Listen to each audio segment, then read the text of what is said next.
আসসালামু আলাইকুম বন্ধুরা, তোমরা সবাই কেমন আছো? আমি ভালো আছি। আজকে চলে আসলাম বাপের বাড়ির আরেকটা ব্লগ নিয়ে। আজকে নিয়ে আসলাম আব্বা আমাদের গাছের কলা পাড়তেছে, সেই ভিডিওটাতে সেজন্য করে ফেললাম, তোমাদের সাথে শেয়ার করব সেজন্য। এটা দেখো, আব্বাই আগে পাতাগুলি কাইটে নিছে, আর দেখো কলার ছড়িটা কত বড় হয়েছে, সেই জন্য ভিডিও করলাম। অনেক বড় হয়েছে, দেখো কতজন লাগে এটা নামাইতে। কলার কিন্তু অনেক ওজন ছিল, অনেক ভার।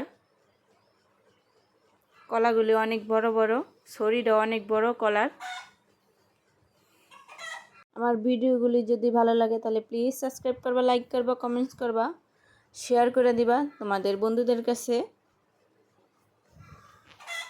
দেখো আব্বা এখন কাটবো।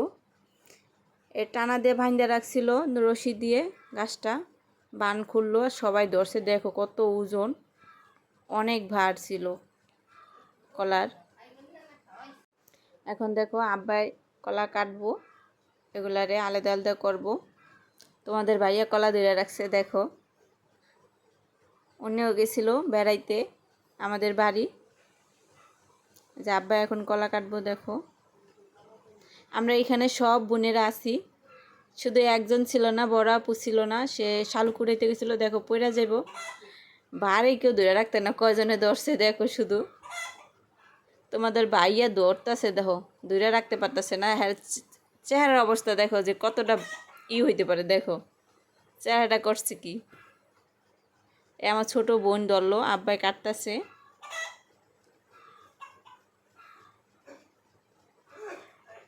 না টেনে ফুল ভিডিওটা দেখবা। আর যদি গ্রামের আশেপাশের ভিডিও তোমরা যদি দেখতে চাও তাহলে সেটাও কমেন্টস করে জানিও, আমি করব ভিডিও করে তোমাদের দেখাবো। দেখো অনেক কষ পড়তেছিল, তোমাদের বাইরের শাড়ে কষ পড়ছিল, দাগ হয়ে গেছে। দেখো আমার ভিডিওগুলি যে ভালো লাগে তাহলে প্লিজ সাবস্ক্রাইব করবা, লাইক করবা। যারা অলরেডি সাবস্ক্রাইব করছো, লাইক করছো, তাদেরকে অনেক অনেক ধন্যবাদ।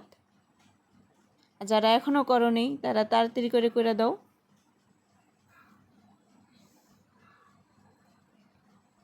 লাস্টে দিয়ে কটা পিক উড়াইলাম তোমাদের ভাইয়ার কলার সাথে,